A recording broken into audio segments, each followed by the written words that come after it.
guys, so I just got to my audiologist office and I'm about to go in and be fitted for my first ever hearing aid. I grew up around a lot of noise, rock bands, concerts, never any protection for my ears, but also it was the 80s, we kind of really had no idea of what to do. There weren't like noise canceling headphones or anything. So I got tested when I was in my 20s, and my audiologist there said both ears had a mild loss. No need for amplification at that time. He said it might get worse when you're older, but you know, we'll see what happens. About 14 years ago, I woke up in the morning with tinnitus, and it's not gone away since. In fact, it's gotten worse and worse. And like the last 6 months or so, I've noticed that I've had really a lot of trouble understanding people when they talk. I'm misunderstanding words, especially endings of words. I can't hear my kids, I can't hear my students, and I ask people to repeat things a lot. So I decided to go back to an audiologist and get tested again. Even though I was supposed to be going every like 3 years, I didn't go at all. So I went back, got tested, and they told me that my left side is a little bit worse, not a lot, but it's still considered mild. So really kind of, I lost whispers in there, and there's a thing called a speech banana. So that's like where speech is located on an audiogram. So I'm missing kind of whisper sounds for that. But my right ear has gotten kind of significantly worse, and it's in the moderate, almost severe range. So it needed some amplification to kind of help balance between the two and improve my ability to hear speech.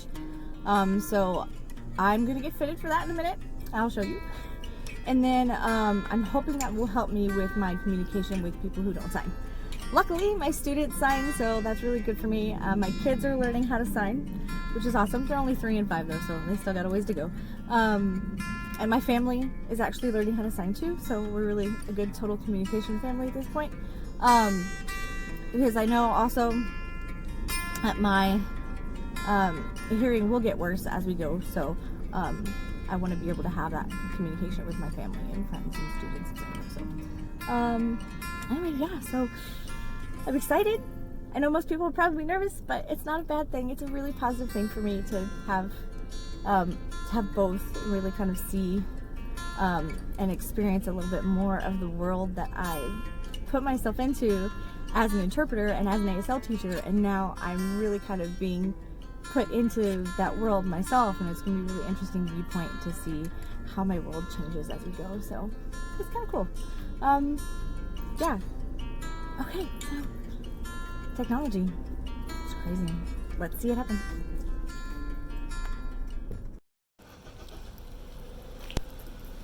Hi. Good, how are you? Good, thank you. I have an appointment at 4. Are you Stephanie? Mm-hmm. Okay. All right, Stephanie. Nice to meet you. You too.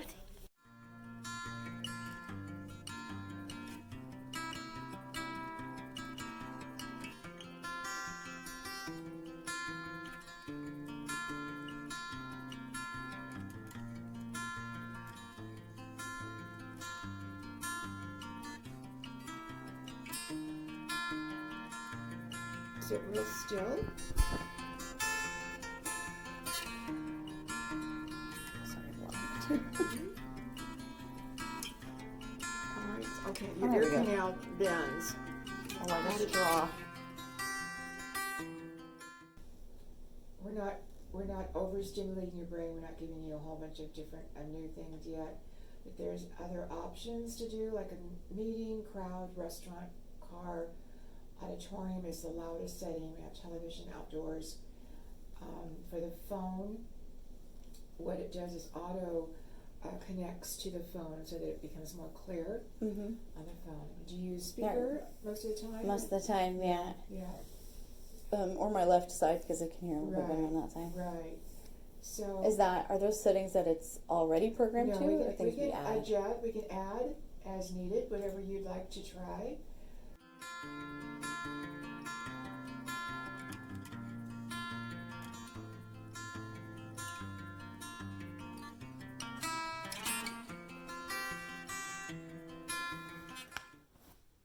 Hey guys, so I got my first ever hearing aid today. I'm wearing it right now. I'll show you. Right there. And I was really excited to get it because I knew it would improve what I was able to hear. And it is 100%.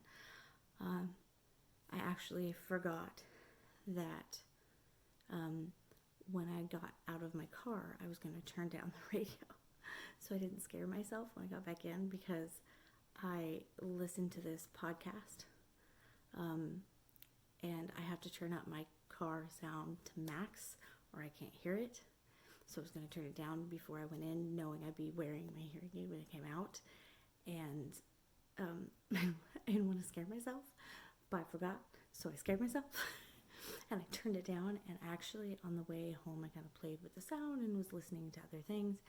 And I noticed that I could listen to it and really hear it well at about medium sound in my car, which is awesome. That's a good improvement for that.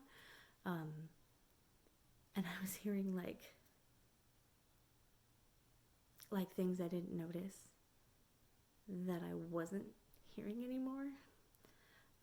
Some things, just small things like, oh, I could hear the garage door open from the second floor of the house that I didn't realize I couldn't hear anymore.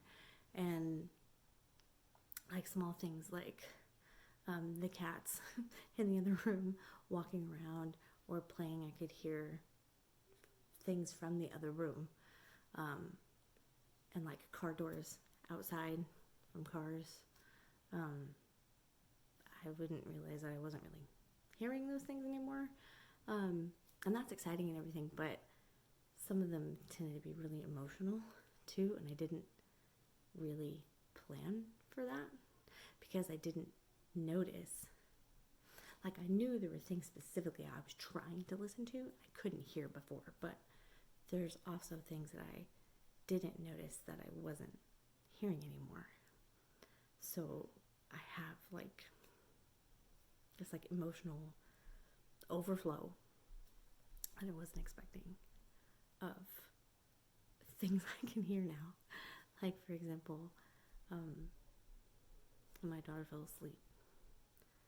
She fell asleep and I could hear her breathing. I remember when she was a baby, listening to her breathe, making sure she's still alive kind of thing. I would listen for it. And I didn't realize I wasn't hearing that anymore. I am now. So I'm a little bit nervous about the next few days of things that I'm gonna all of a sudden remember that I wasn't hearing. So this might be kind of an emotional few days for me. In a positive way though, so that's good. I'm also kind of afraid that with the conversation I had with the audiologist today, she was curious why I really didn't get the left one too. She said the other audiologist that's there at the same office said I didn't really need the left one unless I felt like I wanted it. So to try the right and see how it was.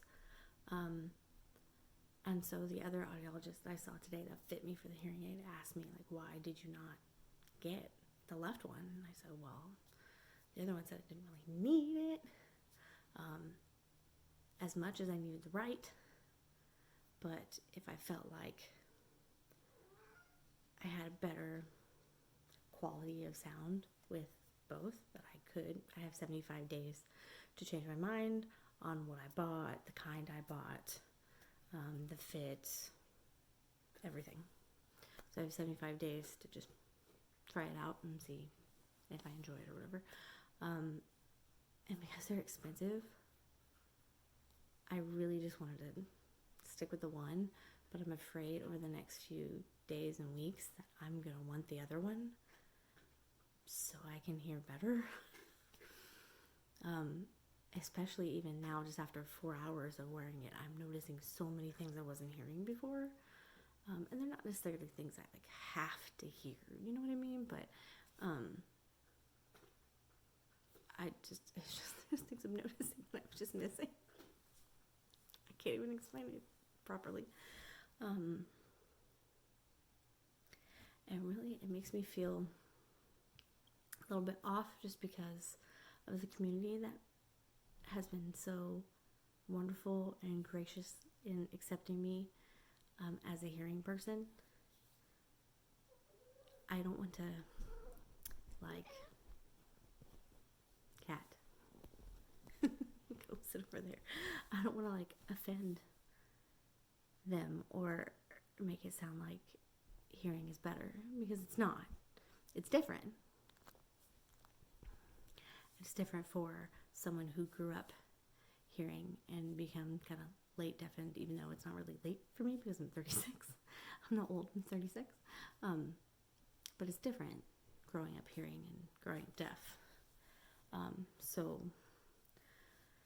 I always felt like I belonged in the hearing world, but the deaf world accepted me, and now I feel like I'm in this like weird place, not like a limbo, because I'm still more hearing than deaf, but I'm going to move more and more and more into that deaf world, which is so amazing. And at the same time, because I know what it's like to be hearing and I experience hearing, I don't want to lose everything either, because being born deaf is not a loss at all.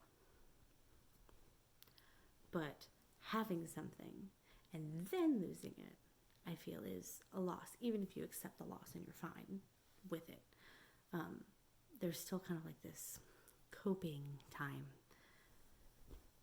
So that might happen. I don't know. I'm not really scared. This cat. I'm not really scared of that or anything, but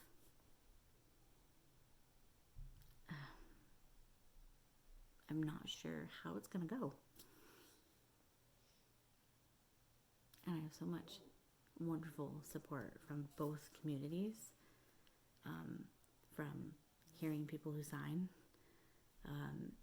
and deaf people, both. That I feel welcomed and comfortable in both communities. I'm really happy about that and proud to know all of those people. I love you guys a lot, like so much. But just as a personal inside myself, I'm not sure how my emotions will process all of it, because just now and then today, the 4 hours, I've been kind of overwhelmed with it. And my brain, she told me like it would take several weeks for my brain to kind of balance out my natural hearing that I still had some on the left, with the kind of what she called robotic hearing on the right. One, I don't think it sounds robotic. It's more 10E-ish, a little bit, but not really. It's actually pretty clear, which I was not expecting. But I feel like my brain's already merging together. It's comfortable, it's fine. So, I don't know. So, we'll see, and I'll test it out and see how the next few days go. I have another appointment next week. I'm supposed to wear them 6 hours every day for a week, and then go back, test the sound, test the program. She'll ask me questions about how I like it, and whatnot. I'm just afraid I'm going to tell her, I want the left one too. But I would need another $1,000 to get the left one. How am I going to get $1,000? I don't have $1,000. I'm a single, full-time, working mom of 2 kids. I don't have $1,000.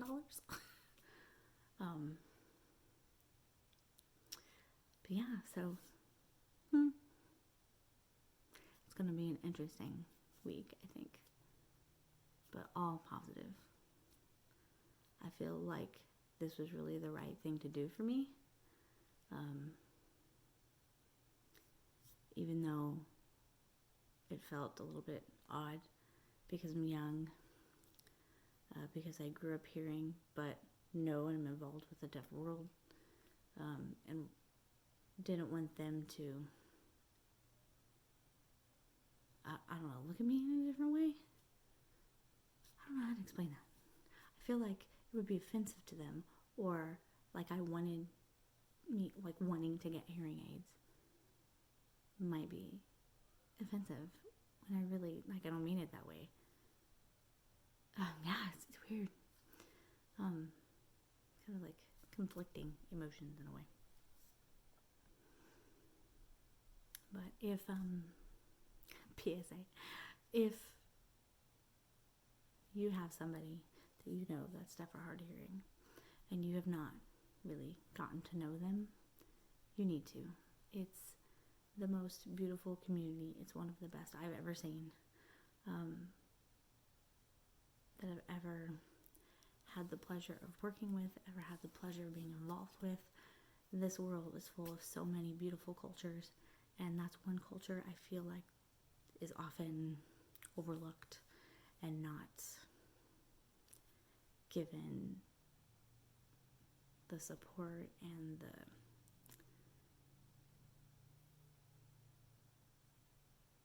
like confidence. It's not really the word I want, but like the just amazingness that it deserves. So, yeah. And if you've never met a deaf person and you see one, introduce yourself. Say hi. Yeah, okay, well, I think I'm getting ready for bed. It's been a long day. Tomorrow is another long day. But it's Friday. I need some rest. I do. Okay. Thanks for listening. Bye.